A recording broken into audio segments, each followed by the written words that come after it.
ನಮಸ್ಕಾರ ಎಲ್ಲರಿಗೂ. ಯಾರೆಲ್ಲ ಎಲೆಕ್ಟ್ರಿಕ್ ಗಾಡಿಗಳನ್ನ ತಗೋಬೇಕು ಅಂತ ಇದ್ದೀರಾ ಅವರಿಗೆ ಒಳ್ಳೆ ಆಫರ್ ಇದೆ. ಯಾರು ಬೇಕಾದರೂ ತಗೋಬೋದು. ಎಲೆಕ್ಟ್ರಿಕ್ ಗಾಡಿಗಳು ತಗೊಳ್ಳೋರಿಗೆ ಸರ್ಕಾರದಿಂದ ಒಂದೇ ಒಳ್ಳೆ ಆಫರ್ ಬಂದಿದೆ. 50,000 ಗಂಟ ಸಬ್ಸಿಡಿ ಇದೆ. ಸಬ್ಸಿಡಿ ಅಂತ ಹೇಳ್ಬಿಟ್ಟು ಆನ್ಲೈನಲ್ಲಿ ಹೋಗ್ಬಿಟ್ಟು ಲಿಂಕ್ ಹಾಕಬೇಕು, ಮತ್ತು ಸರ್ಕಾರ ಅಲ್ಲಿ ಇಲ್ಲಿ ಹಲ್ದಾಡಬೇಕು ಅಂತ ಏನೂ ಇಲ್ಲ, ಹಾಗೆ ತಗೋಬೋದು. ಸಬ್ಸಿಡಿ ಅಂದರೆ ಅದನ್ನ ರಿಟರ್ನ್ ಮಾಡಬೇಕು, ಕಟ್ಟಬೇಕು, ಆ ಥರ ಏನೂ ಇಲ್ಲ. ಅದು ಸಹಾಯಧನವಾಗಿ ಸರ್ಕಾರದಿಂದ ನೀಡ್ತಾ ಇರೋದು. ಇವಾಗ ಅಂತೂ ಎಲೆಕ್ಟ್ರಿಕ್ ಗಾಡಿಗಳು ಸ್ವಲ್ಪ ಒಂದು 10% ಅಷ್ಟು ಕಾಣ್ತಾ ಇದೆ. ಒಂದು ವರ್ಷದ ಮುಂಚೆ ಅಂದರೆ ಎಲ್ಲೆಲ್ಲೋ ಒಂದೊಂದು ಕಾಣಿಸ್ತಿತ್ತು. ಅಂದರೆ ಇವು ಕಡಿಮೆ ಯೂಸ್ ಮಾಡ್ತಾ ಇದೆ. ಅದರಿಂದ ಸ್ವಲ್ಪ ಪ್ರಾಬ್ಲಮ್ಗಳಿದೆ ಅಂತ ಹೇಳ್ಬಿಟ್ಟು ಜನ ಯೂಸ್ ಮಾಡೋಕ್ಕೆ ಹೆದರ್ಕೋತಾ ಇದ್ದಾರೆ. ಅದಕ್ಕೋಸ್ಕರ ಸರ್ಕಾರದವರು ಇದನ್ನ ಯೂಸ್ ಮಾಡಲಿ ಅಂತ ಈ ಥರ 50,000 ಸಬ್ಸಿಡಿಯಾಗಿ, ಅಂದರೆ ಕಟ್ಟಬೇಕಾಗಿಲ್ಲ, ಫ್ರೀಯಾಗಿ ಕೊಡ್ತಾ ಇದ್ದಾರೆ. 50,000ಕ್ಕಿಂತ ಹೆಚ್ಚಾಗಿ ಗಾಡಿ ಇದಿದ್ದರೆ ಅದನ್ನ ನೀವು ಕಟ್ಟಬೇಕಾಗುತ್ತೆ.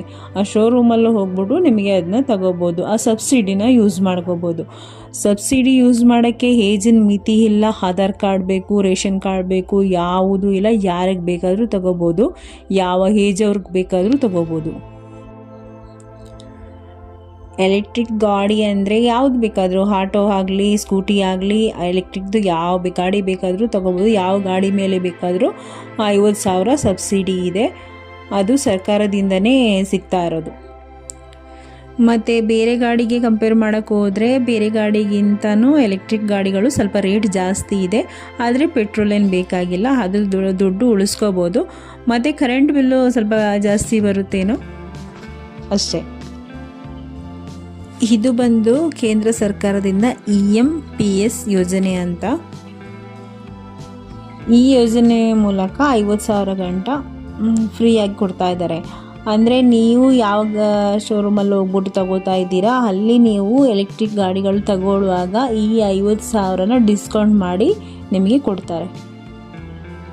ಈ ಸಬ್ಸಿಡಿ ಆಫರು ಸೆಪ್ಟೆಂಬರ್ ಗಂಟ ಮಾತ್ರ ಇರೋದು ಅಂತ ಮೊದಲು ಹೇಳಿದರು. ಇವಾಗ ಮತ್ತೆ 3-4 ತಿಂಗಳ ಗಂಟ ಅದು ಮುಂದಕ್ಕೆ ಹಾಕಿದಾರಂತೆ. ಇನ್ನೂ 3-4 ತಿಂಗಳ ಗಂಟ ಈ ಆಫರ್ ಇರುತ್ತೆ. ಯಾರ್ಯಾರಿಗೆ ತಗೋಬೇಕು ಅಂತ ಇದೆಯೋ ಅವರಿಗೆಲ್ಲ ಹೋಗ್ಬಿಟ್ಟು ತಗೋಬೋದು.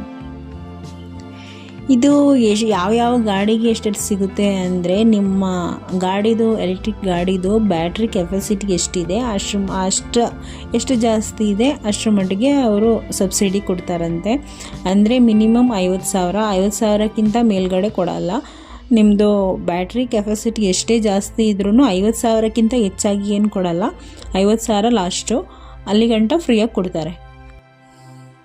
ಈ ಥರ ಒಳ್ಳೆ ಆಫರ್ಗಳಿದೆ. ಯಾರೆಲ್ಲ ಎಲೆಕ್ಟ್ರಿಕ್ ಗಾಡಿಗಳು ತಗೋಬೇಕು ಅಂತ ಇದ್ದೀರೋ ಎಲ್ಲ ಈ ಥರ ಆಫರ್ನ, ಈ ಸಬ್ಸಿಡಿನ ಯೂಸ್ ಮಾಡಿಕೊಂಡು ಗಾಡಿಗಳನ್ನ ತಗೊಳ್ಳೋಕ್ಕೂ ಮುಂಚೆ ಅದರಲ್ಲಿ ಗಾಡಿಗಳಲ್ಲಿ ತುಂಬ ಪ್ರಾಬ್ಲಮ್ಗಳಿದೆ ಅಂತ ಹೇಳ್ತಾ ಇದ್ದಾರೆ. ಅದು ಯಾವುದು ಅಂತ ಸ್ವಲ್ಪ ಹೇಳ್ತೀನಿ, ಅದಕ್ಕೆ ಹುಷಾರಾಗಿ ನೋಡಿಕೊಂಡು ತಗೊಳ್ಳಿ. ಒಂದೇನೆಂದರೆ ಚಾರ್ಜಿಂಗ್ ಕೆಪಾಸಿಟಿ ಇದೆಯಾ ಅಂತ ನೋಡ್ಕೊಂಡು ತಗೊಳ್ಳಿ. ಚಾರ್ಜಿಂಗ್ದು ಪ್ರಾಬ್ಲಮ್ಗಳು ಬರ್ತಾ ಇದೆ ಅಂತ ಹೇಳ್ತಾ ಇದ್ದಾರೆ.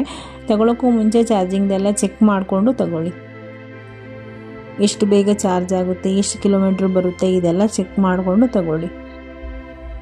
ಆಮೇಲೆ ಎಲ್ಲಿ ಬೇಕಾದರೂ ಚಾರ್ಜ್ ಮಾಡುವಂಥ ಯೂನಿವರ್ಸಲ್ ಚಾರ್ಜರ್ ಇರೋಂಥ ಅದನ್ನ ನೋಡಿಕೊಂಡೇ ತಗೊಳ್ಳಿ.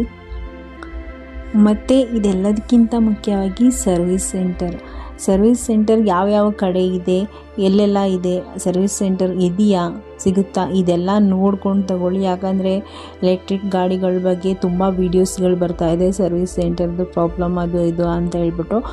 ಅದಕ್ಕೋಸ್ಕರ ತಗೊಂಡ್ಮೇಲೆ ನಿಮಗೂ ಆ ಥರ ಪ್ರಾಬ್ಲಮ್ ಬರಬಾರ್ದಲ್ವ, ಅದ್ರ ಬಗ್ಗೆ ಎಲ್ಲ ಚರ್ಚೆ ಮಾಡಿಕೊಂಡು ಇದೆಯಾ ಇಲ್ವಾ ಅಂತ ನೋಡಿಕೊಂಡು ತಗೊಳ್ಳಿ.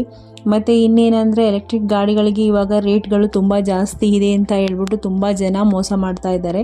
ಕಡಿಮೆ ರೇಟಿಗೆ ಕೊಡ್ತೀವಿ ಅಂತ ಅದನ್ನೂ ಒಂದು ಸತಿ ನೋಡ್ಬಿಟ್ಟು ತಗೊಳ್ಳಿ. ಕಡಿಮೆ ರೇಟಿಗೆ ಸಿಗ್ತಾ ಇದೆ ಅಂತ ಹೇಳ್ಬಿಟ್ಟು ತಗೊಂಡು ಮೋಸ ಹೋಗಬೇಡಿ. ಯಾರು ಗಾಡಿಗಳನ್ನ ಕೇಳಿ ವಿಚಾರಿಸಿ, ಗೊತ್ತಿಲ್ಲ ಅಂದರೆ ಗೊತ್ತಿರೋರ ಜೊತೆ ವಿಚಾರಿಸ್ಬಿಟ್ಟು ತಗೊಳ್ಳಿ. ಗಾಡಿ ನೋಡೋಕ್ಕೆ ಮಾತ್ರ ಲುಕ್ ಆಗಿದೆ ಅಂತ ಹೇಳ್ಬಿಟ್ಟು ಎಲ್ಲೂ ಹೋಗಿ ಮೋಸ ಹೋಗಬೇಡಿ. ನೋಡೋಕ್ಕೆ ಮಾತ್ರ ಲುಕ್ ನೋಡಬೇಡಿ, ಅದ್ರ ಬಗ್ಗೆನೇ ಎಲ್ಲ ಚೆಕ್ ಮಾಡಿಕೊಂಡು ತಗೊಳ್ಳಿ. ಮೇಯ್ನಾಗಿ ಸರ್ವಿಸ್ ಬಗ್ಗೆ ವಿಚಾರಿಸ್ಕೊಂಡೇ ತಗೊಳ್ಳಿ. ಮತ್ತು ಆಲ್ರೆಡಿ ಎಲೆಕ್ಟ್ರಿಕ್ ಗಾಡಿಗಳನ್ನ ಯೂಸ್ ಮಾಡ್ತಾ ಇರೋರು ಅದ್ರ ಚಾರ್ಜಿಂಗ್ ಆ್ಯಪ್ ಬಗ್ಗೆ ನಿಮ್ಮ ಹತ್ರ ಎಲ್ಲ ಇರುತ್ತೆ, ನೀವೆಲ್ಲ ಡೌನ್ಲೋಡ್ ಮಾಡ್ಕೊಂಡಿದ್ದೀರಾ.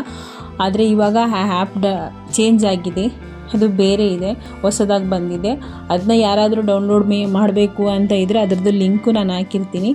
ಆ ಆ್ಯಪ್ ಹೆಂಗೆ ಡೌನ್ಲೋಡ್ ಮಾಡಿದ್ದೀರೋ ಅದೇ ಥರ ಇದನ್ನು ಡೌನ್ಲೋಡ್ ಮಾಡ್ಕೊಳ್ಳಿ. ನಿಮ್ಮ ನಂಬರು OTP ಎಲ್ಲ ಹಾಕ್ಕೊಳ್ಳಿ. ನಿಮ್ಮ ಹಳೆ ಆ್ಯಪಲ್ಲಿರೋ ಅಮೌಂಟು ಎಲ್ಲೂ ಹೋಗಲ್ಲ, ಅದು ಹೊಸ ಆ್ಯಪಲ್ಲೇ ಬರುತ್ತೆ ನೀವು ಹೊಸದಾಗಿ ಡೌನ್ಲೋಡ್ ಮಾಡ್ಕೊಂಡ್ಮೇಲೇನು. ಹಾಗೆಯೇ ನನ್ನ ವಿಡಿಯೋ ಯಾರಿಗಾದರೂ ಇಷ್ಟ ಆಗಿದರೆ ಲೈಕ್ ಮಾಡಿ, ಶೇರ್ ಮಾಡಿ, ಸಬ್ಸ್ಕ್ರೈಬ್ ಮಾಡಿ. ಯಾರ್ಯಾರು ಹೊಸದಾಗಿ ನೋಡ್ತಾ ಇದ್ದೀರೋ ಅವ್ರು ಸಬ್ಸ್ಕ್ರೈಬ್ ಮಾಡಿಲ್ಲ ಅಂದರೆ ಸಬ್ಸ್ಕ್ರೈಬ್ ಮಾಡಿ. Thank you.